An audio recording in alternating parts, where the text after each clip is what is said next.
Here, Mark Harris. All right. We got some comments. Hello, Mark.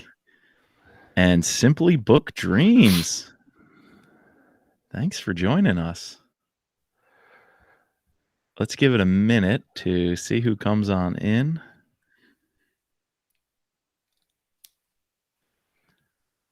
We're trying out a new platform. We spent a few hours, I would say, Chris, last night trying to figure out the technology. Just a few. Yeah, just a few hours that may have been in the middle of the night. We got some fans watching hockey while they're waiting for us to load. All right. I feel like one of you guys posts about Boston all the time. They're beating my we got I think they your were mom. up on the Islanders last I saw. We got your mom, Fran Martini. Oh, look at that. There she is. Hey, Ma. Hey, Pops. Good luck tomorrow. All right, let's pull up the stream. And what do you say? We'll get it going in about 30 seconds? Yeah, sounds good. All right. Welcome to the podcast studio. This is a live look experience of how we do our podcasts. That's it. Oh, look, I see six people, 5 watching now. Okay. Let me double check before we go. See if anybody's hitting us up on Twitter. I can't find it. Any of that, Dennis tells us to get started, so we should get started. You know what? If Dennis said to get started, we got to get rolling. That's all there is to it. That's it. All right. You ready? Executive producer Dennis. All right. Senior analyst Dennis. There you go. All right, Chris, kick it off. Hi, guys. I'm Chris. And I'm Mike. And welcome back to this week's No Limits, a Mitch Rapp live podcast. How you doing this week, Mike? Yes, indeed. Hey, I'm good. I shot a 93 today, hitting the sticks, played 18 holes. So for me, I'm feeling good about that. It's a good place. Good place to be. You're getting way more golf than me this year. So that's good. I hit way too much golf last year. So maybe the roles have reversed. Yeah, probably. I have a real job now, so I can't just slack off, I'm not like a teacher working from home, so. Hey, all right, take it easy. I'm going back next week, or 2 weeks. So schools are opening. I'll have a real job again. Very good. I'll be earning my paycheck this time around. That's funny. Well, guys, we are live. So anybody listening in, what you're listening to is a live stream recording with our patrons. So welcome to all of our patrons who are joining in and family members. We've been wanting for a while to do a live stream, and so we thought let's test it out with our patrons. It's going to be fun. We got a comment section going, so anybody here live with us, we'll do our best to try to keep up. If you have any questions or comments, we know a few of you really like extreme measures. Shout out to Mark. He's been tweeting some of his favorite scenes from this book that we're covering today. So welcome to you guys who are here with us live, and especially Daniel and Mark, our 2 newest patrons. So thank you guys for joining up. Yes. Yeah, your autographed copies of Extreme Measures are already in the mail. So look out for that coming soon. Very good. Yeah, we have the little feed over here. We can say hi to who's on. We got Mark Harris, Simply Book Dreams, who # Scott's biggest fan. There we go. That. Big fan of Scott. We got your brother-in-law Dennis. We got your mom and your dad watching, and we got Miami 1422M. Happy to be part of the party. Well, we are happy you are part of this party. Yes. So, so we're just recording our podcast, but it's live for you and to anyone who's not a patron. If you want access to an event like this in the future, please subscribe to our Patreon, mitchrappod.com. Hit that little orange support button. And, we have to say thank you, the guys watching. Thank you very much for all your support. And if you sign up, you'll be part of our monthly giveaways. Mike actually but so instead of this April book giveaway, instead of a signed copy of Extreme Measures, it'll be a signed copy of Pursuit of Honor, which is next month's book. And yeah, also when you sign up to be a patron, like you guys have, you are helping us support Operation Paperback this year. And so far, we've been able to send out 90 books, Mike? We cracked 150. I put 30 in the mail yesterday. So they're going to a couple of veterans this time around, not active duty troops, but thanks to your support, 30 extra books in the mail right now on their way to veterans. And more than half of them were Vince Flynn books. So yes, that's we awesome. love doing that. Yeah. All right. So what are we covering today, Mike? All right. We are getting into Extreme Measures, a really fantastic book. We covered part 1 last week. So we're going to be covering the second half of the book, roughly chapter 30 to the end. And not to start us off on a Debbie Downer note, but I've got some bad news for you, man. I opened up my audiobook and it expired because I used the library and the Libby app. Oh, so okay. I went in to check it out again, and it was a different audiobook copy. It was not George Goodell. No, you must have got the abridged version. I don't know what it was, but I couldn't take it. I did the first half of the book, and you heard me last week. I said, I think it's George Goodell's best Rapp audiobook. And I was so pumped to see the ending, which is one of my favorite scenes in all of, Rapp. And it wasn't George Goodell. It was Armand Schultz. I don't know if you've heard anything by him, but he does a lot of the Brad Thor books. Oh, does he? I think. Yeah. It was kind of cookie cutter. I actually cut it off and switched to the Kindle version because it didn't have my boy George. I know. Yeah. George is so, velvety smooth. I love when he does the audiobooks. This other guy, it was almost like a dry nonfiction. He was just talking. There was no verve in his voice, and like the different characters, one bled into the other. And so I gave up and switched to the Kindle version, but I finished it, got to the end. Well, I'm glad you finished it because we're covering the end of it today. We're talking about it. So, but yeah, just to hit on something we forgot to mention in the last pod, our friend, Stephen Hendricks, he's doing pace, keeping the book reviews right up with us. So this month he did a book review on Extreme Measures, and as he always does, he does a drink pairing. And this month he paired it with a Jack Daniel's Tennessee Honey. He obviously tries to match those covers. Had that explosion. I think cover A, the with the big explosion. We'll get into that a little later. But yeah, I like that. I like a good Tennessee Honey. So it's pretty good. Smooth, just like Mike Nash, the family man. Mike Nash. He's always smoothing out Rapp's edges. Yes. Well, we're getting into Extreme Measures, so let's do it. Chris, anytime we finish up a book, I guess you could say my thoughts on that book are best summed up in the form of a limerick. So I've got one for you. You ready? I'm ready. Give it to me. There once was a man named Mike Nash, together with Rapp, so brazen and so brash. They get the job done, sacrificing a ton, on the hill, willing to face the backlash. A true masterpiece Vince has created. For characters like Nash and Hurley, oh, we have waited. Trying something new, Kareem trains his crew, but Rapp is a man not to be underestimated.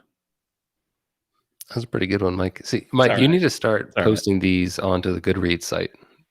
Oh, I have, yeah. Oh, okay. Every time we got a limerick, it's in my review on Goodreads. So good. You can find them. There's a library of limericks. See the alliteration there? Yes. I like that. So if we want to just dive right into the themes of the second half, what I thought really stood out was sort of three things. The first thing, I found it interesting, these chapters we get with Mike Nash and his family. And I think that Vince was trying to highlight, these unforeseen or overlooked sacrifices of, people in the clandestine service, people in the CIA, people in the NSA, anyone who, can't have their name shown or, doesn't get the glory, even in the military who, we don't know their names, like the Tomb of the Unknown Soldier type thing. And I appreciated getting that perspective. And I think it sets us up. It's foreshadowing for what we get in the next book, where Rapp decides he wants to protect Mike Nash. He wants to protect his family. Like, this is a family that he sees Nash has something that he can never have. And therefore he can't let Nash go down the path of him. and lose it like he lost Anna, right? Yeah. And that's exactly what we see in Pursuit of Honor. Yeah. And one other, he's a really minor character, but he sticks with you because so many people are making sacrifices, but Chris Johnson makes the ultimate sacrifice going undercover. His cover is blown, not through any fault of his own, but the terrorists catch wind of, he's going to weird places at weird times in the mosque. They catch him on camera. And the ultimate identifier is he has a tattoo identifying him as, I think, Army, right? His infantry tattoo. Screaming Eagles. Yeah, and they got him. And so they know he's CIA. They torture him. They kill him, and that ultimately pushes the terrorists to move their plan up. But if it wasn't for what Chris Johnson did and the information he passed on, that there were strange boxes and weird, rumblings at the mosque, Nash and Rapp wouldn't have known about the attack. And so, definitely I see that sacrifice as a theme. Yes. We missed another thing in part one. The audiobook for me didn't have the opening quote before the dedication. So when I opened the Kindle book, there was a Winston Churchill quote, and we like to cover everything Vince did with the books, not just the story, but his dedications are always spot on, and his forewords and preludes. And this quote, I thought, is perfect for that sacrifice as a theme. The quote was by Winston Churchill. Here we go.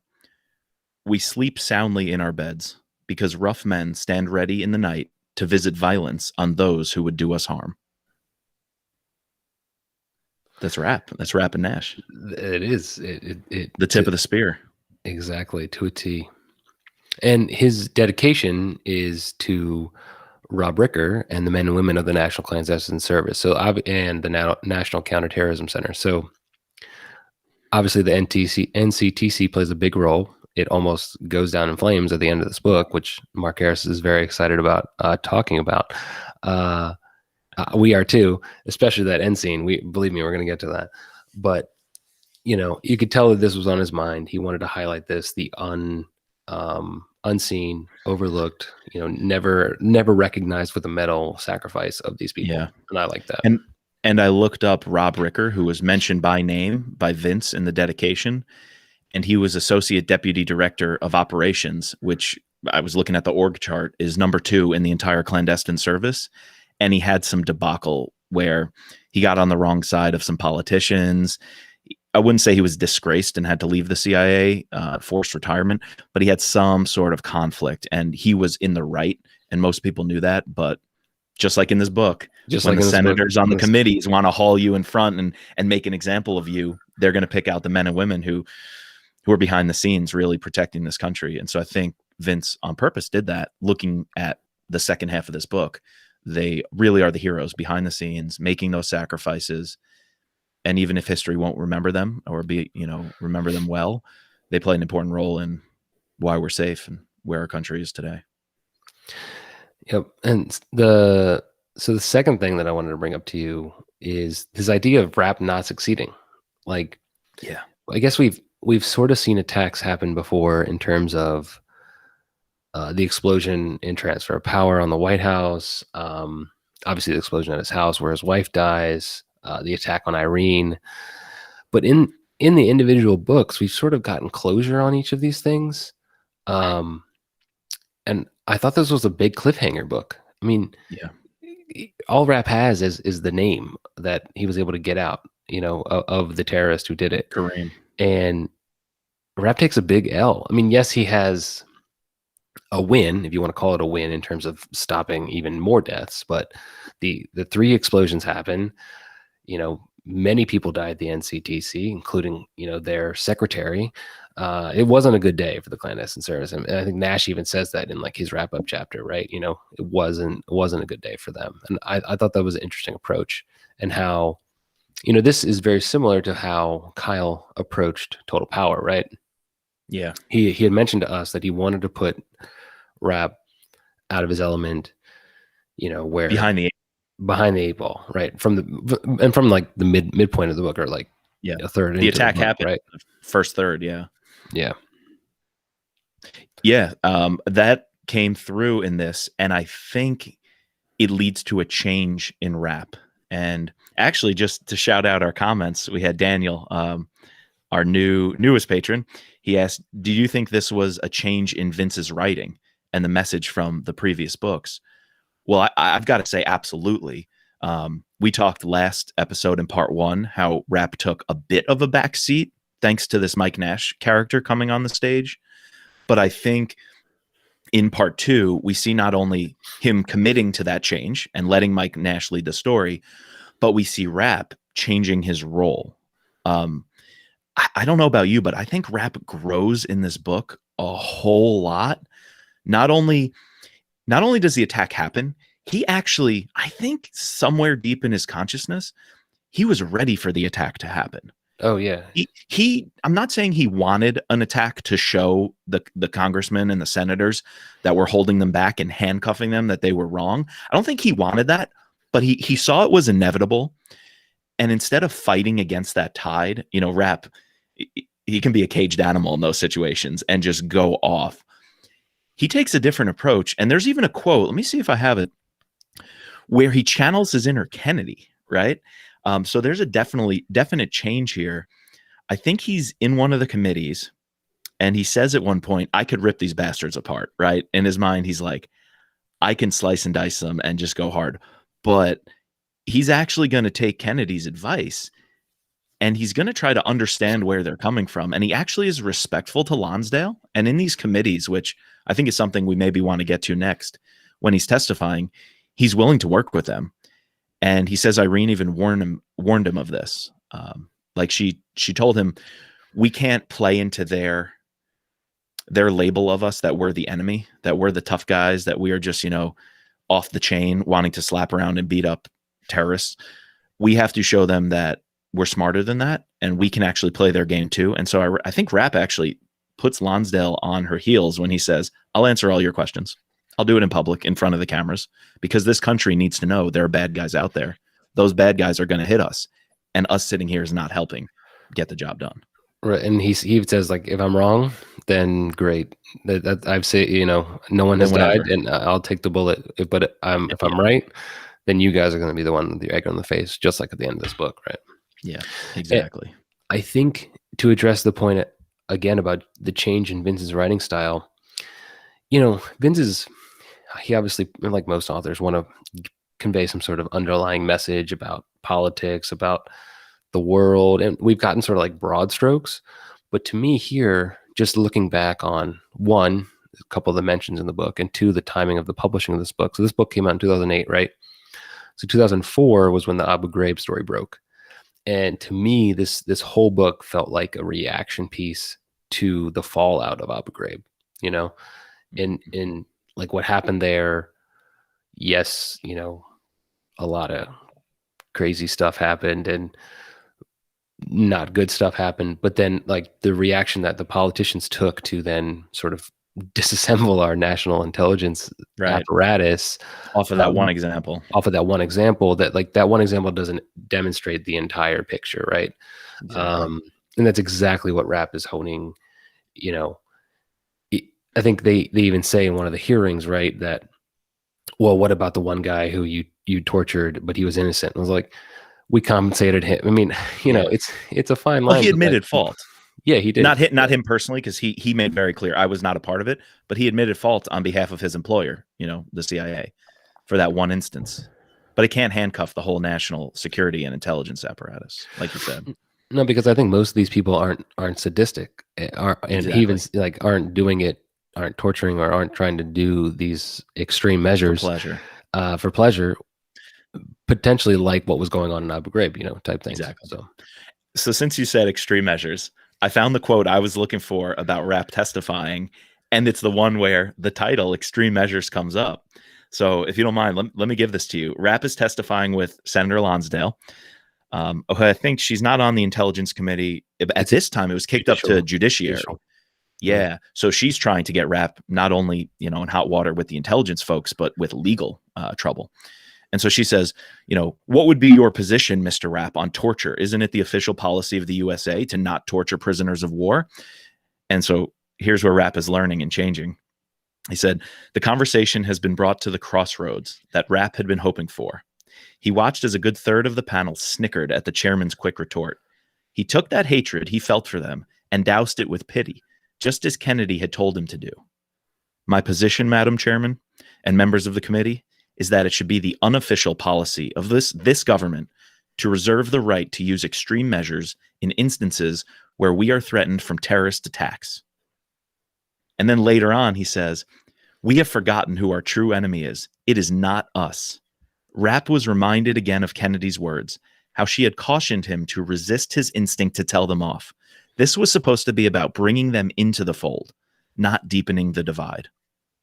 Dude, if Mitch Rapp can take a breath, calm himself, and look at a situation as divisive as torture from another angle and want to bring together the two parties and want to heal the divide of this nation, there's hope for us, right? In the current political climate. Like Mitch Rapp, he's very restrained here. Cooling very his jets. Here. Yeah, exactly. I mean, if that's not a message from Vince about how we too need to adapt and grow and find unity in times like this, right? In our current political climate where we're so divided. I mean, he's writing this in 2008, 2009, telling us to do this. That's something we can learn from now. You know, Rapp is saying, I want to bring these people into the fold and work with Senator Lonsdale, who quite honestly wants, put his nuts on the chopping block. And he's willing to calm down. And later on, at the very end of the book, forgive her, essentially. That's big. She apologizes, and she does. They were not expecting that, but though unfortunately, she only comes to that conclusion through personal loss. So thinking of sacrifice, even the people you might blame for these attacks, which maybe that's what we should get to next, even the people you want to blame for these attacks could have a change of heart when they're personally involved. And Senator Lonsdale loses her chief of staff and best friend, Wasson. And, that's one reason she's willing to admit fault and say America needs to take a tougher stance against protecting our homeland. What I hope, so this is the same sort of reaction that people took right after 9/11. Yeah. And that now you see it 20 years out. People don't even, I think we were talking about this last night. You were saying that not that people don't remember it, but some people want to just say, move on. And it's kind of hard to do that. But then you have a lot of these people like Lonsdale who have this sort of come to Jesus moment and are trying to, and I guess my hope is that you can get someone like Lonsdale to be committed over time forever and also bring in other people from both sides. Mm-hmm. So we'll see if that happens. One last thing though, that shows how Rapp and Kennedy are like the pinnacle of what it means to run the CIA. They're putting Kennedy and Rapp know the importance of the public face and even willing to go in front of the committee. But you know what other line we get in this book? When she's talking to Nash, off camera or in one of the, I think, subcommittee hearing rooms, she says to Nash, just let Mitch be Mitch. Our tagline. And so that's it. You still got to let Mitch be Mitch, but you can also recognize that he's changing, trying to bring the country together. Yes. But he's going to do what he's got to do. Sherry Foster says, if only we had a Mitch Rapp in our political mists, So yeah. I wish. Speaking of just let Mitch be Mitch, I think like one chapter after these hearings, it's like, oh, all fuzzy, all la-di-da. He's trying to bring the committee together. And then a chapter later, he's speeding like 90 down Tennessee Avenue trying to go to the mosque. And Rob Ridley, his boss, is sitting there in the car like, oh, shit, Mitch, slow down. And he's like, what are we going to do at a mosque? We can't go in there. The politicians would hang us. He goes, I'm going in guns blazing. And he just speeds across the city to this mosque, ready to just take whoever he sees. And he just charges these terrorists at their car and takes them into custody. Right. And he gets there right when the explosions happen. But I guess before we get to there, let's talk about the terrorists a little bit. So when we left them in the last part, they had just taken down the helicopter. They make their way in. They make their way into the United States, up the coast, and then they go to that mosque we're talking about, where they are holding the supplies for their attack. The C4, The C4. And it's at this point where I don't know if it's the imam or if it's just someone who's in charge of the, who was Abu? What was his name? No, there was Abad. Abad. Was he in charge? He was the contact at the mosque who Right. was ferreting the supplies and holding the supplies for them. And they were just about to pass it on to the terrorists when they caught Chris Johnson, who was the CIA's mole. So they tortured him. And although Abad and his men transferred the C4 to Kareem's group, the terrorists who were off, they went to that warehouse to kind of assemble the suicide vests and the vans that they were gonna explode. That's when Rapp catches them smelling like barbecue. And he says like 3 times to Rob Ridley, these guys are innocent as hell. You know, they smell like barbecue. They just burned Chris Johnson's body. We could take them. You know, don't worry about the political cover. He's like, I'm taking them because they know where the terrorists are with those packages, which they assume have some equipment in them. Exactly. And Kareem and Hakeem, they have a successful attack and they take out 3 of DC's finest institutions. You know, we've talked about the Hawk and Dove before. What novel was that? That's our joint. Rapp goes to meet with that guy. Meets with one of the senators. I forget. Senators on Intelligence Committee. The one who gives him the green light to reorg the Orion team. So Rapp's been in this bar before. We know it's a joint where congressmen hang out on the Hill. And then there's 2 others. The one where the senators hang out. You can always find like 5-10 senators having lunch there any given day. That's the Monocle. The Monocle. I think it's on the north side of the Capitol, up near the Senate. And then the third one, they also target the executive branch. Because Bobby Vans is downtown near the White House. And often, you know, people who work for the executive branch or the cabinet agencies will be lunching there. So the terrorists, they studied us. Had my high school graduation dinner there at Bobby Vans. Oh, Bobby Vans? At that Bobby Vans, yeah. Let's not talk about what happened at the Hawk and Dove. Yeah, no, let's not. Your mom's watching. I think I have family members on this podcast. Yeah. Dennis doesn't need to know. Oh, Dennis knows. And so what did you think of the attacks? Like the explosions, obviously they use coordination of taking down the not the electrical grid, but the traffic grid, so that way they can't be tracked. They can get out.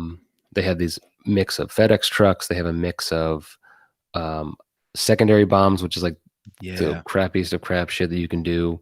You know, something where you bring in the medical teams and then a bomb goes off at a later date on the first responders or hours later. Not a later date, but you know, a later time. Dude, did you see that has been used all throughout the Syrian conflict? That has been a huge, that's one of the lowest things you can do, you know, as a terrorist, is you set off that secondary attack and you deliberately target the first responders and the aid groups that come in. And I mean, Vince was writing about this a decade prior. That's been happening in Syria, right? That has been a primary. I remember seeing some reports about that, and bad. Yes. So these guys have studied. These terrorists are different than your average ones, because Rapp even says some of these techniques are beyond what these usual just uneducated zealots, you know, Allahu Akbar fundamentalists who aren't all that academic or intellectual. They don't know these methods. But as we saw in part 1, Kareem is using our own special ops playbook. He's using those methods to train his men. And so Rapp is picking up that this threat might be more serious than one would have first thought. Yes, I agree. So following up on the explosions, you know, Rapp is racing to the mosque, and when he hears these explosions goes off, this like sets him into a rage. Absolutely. Brings everyone back to the NTCT, sorry, and starts interrogating. I guess before we get into this, there is one thing I wanted to bring up. There's this one chapter where a couple of our watchers have commented. We get a familiar character coming back, and that's Scott Coleman.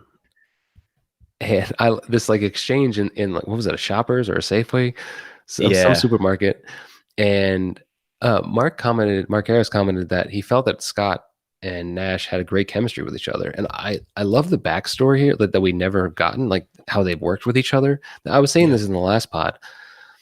I know that Nash is a brand new character, but it seems like him and Rapp and obviously Coleman have been working together for a long time.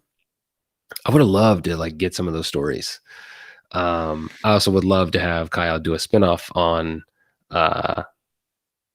Scott Coleman, or continue with Mike Nash. We're going to see a little bit more of Mike Nash in the future. Yeah, we got to talk. I think Pursuit of Honor. We got to talk about where Nash goes post Pursuit of Honor, because I think he goes away. He goes away, but he's in The Last Man in a kind of negative light, and that's Vince's last book. Do you remember if Kyle brings him back at all? I feel like we'll have to do some research before Pursuit of Honor to figure out Nash. But we have okay. You brought up Scott, and we have Steph here, Scott's biggest fan. That we've coined that as her hashtag, Scott's biggest fan. Guys, if you think you're a bigger fan of Scott Coleman, you're just not. Just accept that fact now. It's Steph K. But I'm sorry, this is a loser of the book for me. When Scott was brought in, I was like, boom, Nash is going to bring in Scott. We're going to have Nash and Scott working these leads the entire because I didn't remember all of the details in the book. I'm like, awesome. The second half of this book, Scott's going to turn over some intel. Nash is going to act on it. And Scott's going to be this like behind the scenes guy doing the dirty work while Rapp is in committee, playing nice. And I was like, yes. And then Scott never comes back. And Nash sends him on a wild goose chase. I was really sad about that. Really sad about that.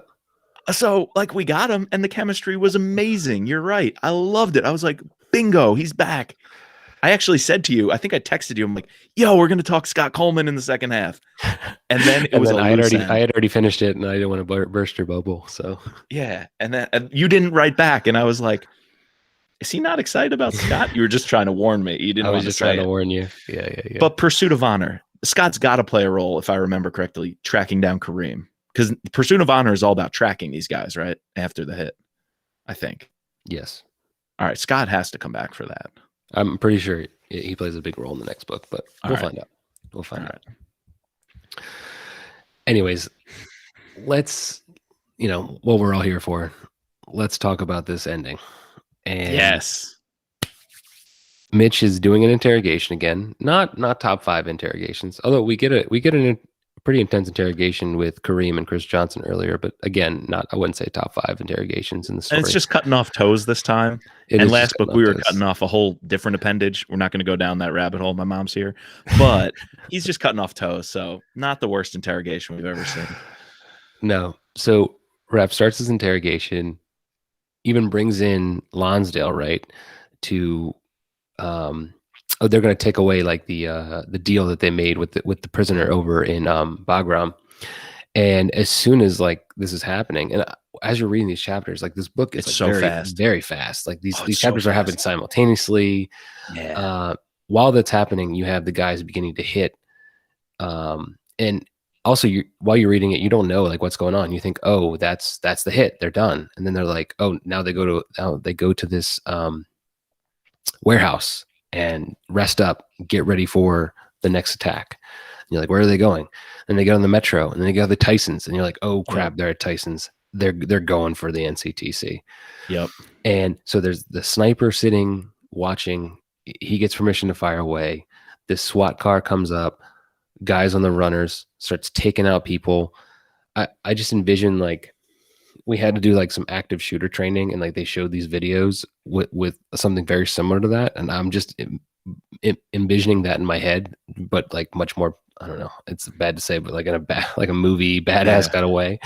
And they're just brutally full body armor. Yeah. Picking off people left and right. And they make it up to the 6th floor, and the explosion goes off. And that's when Rapp, was like, what the hell is going on here? Yeah.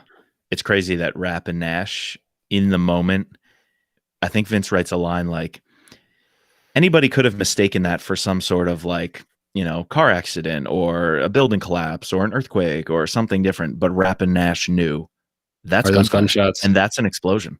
Are those explosions? They knew it. Yeah. Yep. They didn't even have to ask. They just jumped into action. Rapp knows, like, remember in, was it when they're over with Kennedy in the previous book, Protect and Defend. Yep. Protect and Defend, where he's sleeping and he hears like, oh, that's 2 streets away. Oh, that's, oh, that's an explosion like a block away. Like the Spidey sense. His Spidey sense. So he knows what's going on. He knows what's going on. Okay, at this point, things are going so fast, and we have a highly specialized and trained unit of, I think it's 6 men, 6 shooters. Yes, 6 shooters. In a conga line formation. And all Rapp has to do is peek over the balcony or look out the door, and he sees the formation immediately.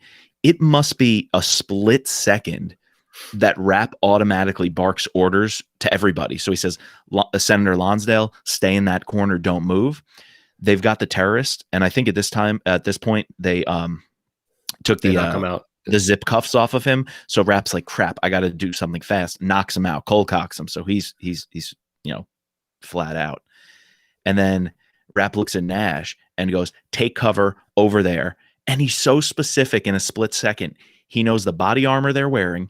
He knows the weak points of the body armor, and he knows the weak points of their formation and their tactics. And so in this conga line, you have the first shooter covering the little slice. Think of it like pizza slices ahead. The second guy covering the pizza slice to the left, like 1/8 to the left. The third guy covering that much to the right. And then the 2 behind them covering your exact flanks left and right. And the last guy is pointed backwards, covering the 6. And Rapp knows this in an instant and says to Nash, hit the first guy in the head first, and then the side of the body armor, because there's a little slit under the arm where you can get through the body armor. Rapp comes around and realizes in this formation, if Nash takes down the first guy, no one else is looking forward. The conga line is trained to just move. So with the first guy down, the best way to attack this formation is charge at them. There's nobody in the front. It's like a shark's nose, isn't it cartilage? So it's soft. You can pretty much hit it like head on. And that's the best way to stop a shark attack. Rapp jumps down the steps, pile drives into this line, is shooting guys 1, 2, 3, 4 as they drop. He knows they're not even pointing guns at him. And then when he gets to the last guy, he just takes him down. And then shoots him in the back, paralyzes him. He takes him down by the neck and shoves his gun in the spine, 2 shots in the lower back. And literally all of that, I think, took place in 5 seconds, 10 seconds. Maybe 15, max 15. Yeah, maximum. And just the speed of this, I'm like, it's insane that Rapp came up and executed that plan. I would love to discuss this scene with like a military expert, like with Jack Carr, with our last guest, like, dude, just to break it down, like from both the terrorist perspective, what they're doing, and then also from, is it freaking crazy? Obviously it's crazy. It's Mitch Rapp, but like, is that the best way to do what Rapp did? I don't know. I think it might be the best action scene of the entire series. Hot take. Hot take. Okay, dude, we're only halfway through the scene. Yeah, because we are. If you think of the speed and the chaos, right? And like Nash is busy looking at, I think his assistant Jessica has a bullet hole in the head, and there's this gore. And these are analysts, right? These are people who have not been in the fight in that way. So the scene must just be utter chaos. And Rapp notices the guy he paralyzed still has motion in his arm, reaching in his pocket. And Rapp says something funny like, you're not gonna get your hand to your pocket. Boom, pops him in the elbow.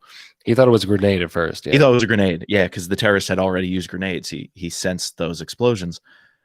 But the guy has a detonator, and Rapp finds the detonator. And of course, this terrorist is kind of like, haha, you lose. You only have 40 seconds. This is going to go off. We win. We've seen that before, right? Every action movie, you have that plot line. Exactly. But what Vince does with it is genius. Because Rapp immediately says, oh shit. He starts without even thinking, just shooting a window, because the bulletproof and explosion-proof glass is from the outside in, not the inside out. And Rapp just unloads his magazine into one of these bulletproof windows. And now we got, I think it's actually 7 dead bodies with suicide vests about to blow in 40 seconds. And there's a split second where Rob Ridley and someone else and Nash are like, dude, what are you doing? And all Rapp has to say is vests. He doesn't have to explain. And all 3 of them just start shooting out the window, unloading magazines. Like, they're all in the zone that they don't even have to explain things or slow down. Their training just kicks in. Like Jack Carr says, a hero doesn't always rise to the occasion. in the fight, but sinks to the level of their best training. Right. And so if these guys' training are not top notch, they can't be heroes, right? Exactly. They're not heroes. According to them, all they're doing is exercising their training and what they're built to do. And this just proves, let Mitch be Mitch. Let him do what he's got to do. And so, yeah, they knock out this window, and Rapp's like, everybody grab bodies, toss them out the window. It's insane. And he kind of saves the day, you know, obviously allows them to not kill the entire nation's, you know, security apparatus. But, you know, like we said in the beginning, they do take a little bit of an L. But what I think is really interesting, what I would love to see with this book, because I think this would be an awesome movie. I think this entire book would be a great movie. You don't even have to know really the backstory of Mitch Rapp, like, to just make this movie. Like this would be an awesome movie, and it could be, and it sets you up for another movie. I don't know. I would love to see this movie. I think better Rapp books would be a movie than this one. But really, man, I'd take a short of this scene. I would take a 15-minute action short of this scene. I would love to have our buddy Andy McDermott. McDermott do a short version of this. That'd be sick. I feel like his film, and if you haven't seen it, a few months ago on the pod, we covered it's kind of like it. Off Book. Yeah, Off Book, a Mitch Rapp fan fiction film that's on YouTube, and we talked to the actor who played Rapp and wrote the story. I think it's based on this. Like this scene is kind of close to what they were doing there, but man, I would love to see this action scene on film. Not this whole book is a movie, but definitely this action scene for sure. I disagree. This book is really let's wrap this up here. Let's get to some of our discussions, because this is probably top 5 Mitch Rapp book for me. Whoa, okay. So we got the hot take that this was the best audiobook by George Goodell in the Rapp series, possibly the best. Mark Harris agrees with me. Okay, all right. Possibly the best action scene, and now your hot take is this one definitely makes a top 5 of all Rapp books. I love this book so much. I crushed the audiobook in a day. Like, wow. If I had the George Goodell one, I would have. On Libby. Well, I love this book. Great book. Oh, well, we do need more Scott, though. I agree. We do need more Scott. Yeah, I mean, our patrons have been following along live, had some awesome comments. So, Mark, we got to shout out a couple of your quotes. Thinking of taking down that conga line and the split-second decision. Nash says, "You're going to charge them?" Nash was shaking his head. That's fucking crazy.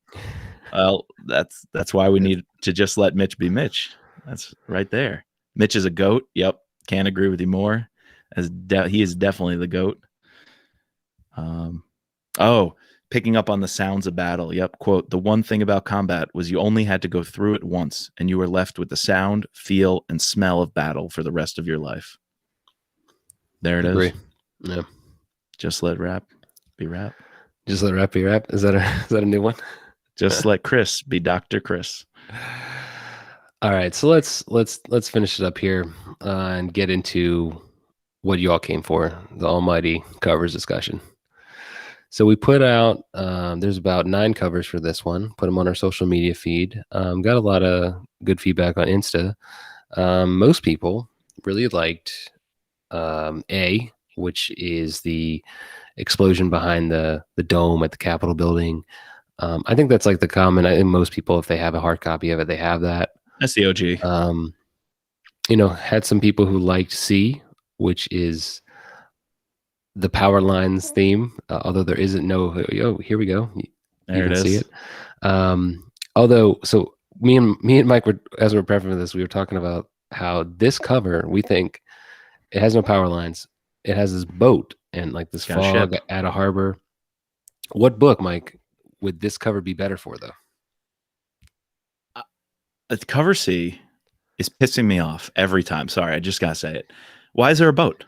Why is there a boat and fog at a harbor? There's absolutely no reason to put that with the words extreme measures.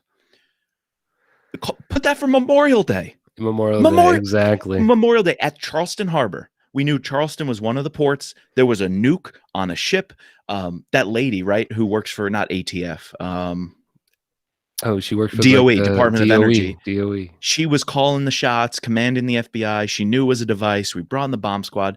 And this is exactly what I think. A port city, foggy day. There's a ship with a nuke on it.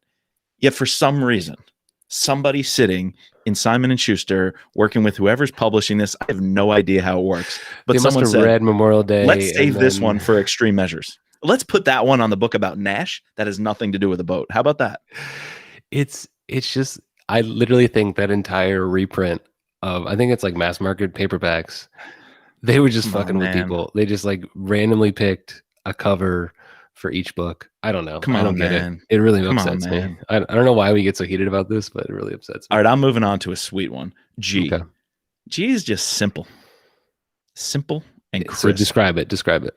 All right, a G. I've never seen it. You thought it might have been the first edition. It's just a straight jet black old. background. It looks very similar to my copy of Term Limits. So that's why I assumed it was like older, but it could not be. Okay, I could see that. Yeah, because it's just straight black with a lit up version of the Capitol building. And what's cool is it's not just the dome, but I like that the lit up building also has the Senate and the House. So you see the whole building. I think for extreme measures, that plays an important role. And then it's just gold, extreme measures, Vince Flynn, gold. And the gold matches the lighting on the Capitol. I feel like you're right. It's a little old timey. So if this were the 90s, early 2000s, G is selling off the shelves. But you're right. I don't know if that's a sexy enough cover for, the 2020s to sell a cover like that. You're right. We have our running man in B. Got the running man. Not my favorite running man. I don't mind the cover. I don't like the green color choice. Shades of green. We have some badass international ones. I just feel like the international covers always have, these guys full SWAT gear, full tactical gear, with explosions behind them. There might not even be a scene, although there is a scene like this in this novel, but there's not always a scene. That's true. In these books. But I think it's like, this is what people in other countries think of Americans. And so we're going to put it on an American novel. So boom, there we go. F is let's sell America to Europeans. Like, let's just get people hyped about these special forces dudes looking down scopes why are you looking down a scope with sunglasses on? Like, I don't get it. I don't know. Maybe someone who actually knows more about weapons can explain, but I think they're just trying to sell the image for that one. Yeah. For sure. Mark says G looks like Clint Eastwood would star in this book back in the early 2000s. Get off my lawn. That's on point right there. So H is pretty sweet. H is pretty sweet. Yeah. H is good. Classic. I think is that Dutch? Waving flag. No. Extreme. You're the geography teacher. You need to know English or not. One of these. Oh no, F is Dutch. F is Dutch. Nuudgriep. Yeah, I don't know what H was. There's a Croatian version all the time. Maybe that's it. My favorite cover, actually, you didn't put on the Instagram or the social media one because you couldn't fit it in. But it's the Kindle copy, which if any of you have Kindle, you'll know. I love the blue. It's a blue with some white with this cool waving flag. I don't know.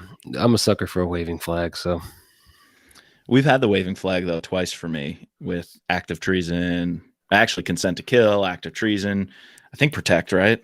The waving flag in the the limo. That was probably the best waving flag. But yeah, I gotta say A, the classic, the explosion in the background, these oranges and yellows with the Capitol. Yeah, I gotta go A. Okay, it's classic, man. All right, we kind of hinted at our final ratings. We've done the covers, we've done character discussion, we've answered some of our patrons' questions and read some of their comments. So let's pull it together. What's your winner? What's your loser? And what's your final rating? All right. So winners of this book, obviously, you got to give it to the terrorists. You got to give it to Kareem and Akeem. They got the job done. They got away. They pulled off this crazy attack. They almost took out the entire NCTC. Would have crippled, national intelligence for years to come. Like you literally had FBI, CIA, NSA, all these analysts working together. You can't replace those people. So I think that, they're definitely the winners. I would also say like a baby winner is Rapp. Rapp in a way, because, you know, like we addressed how he,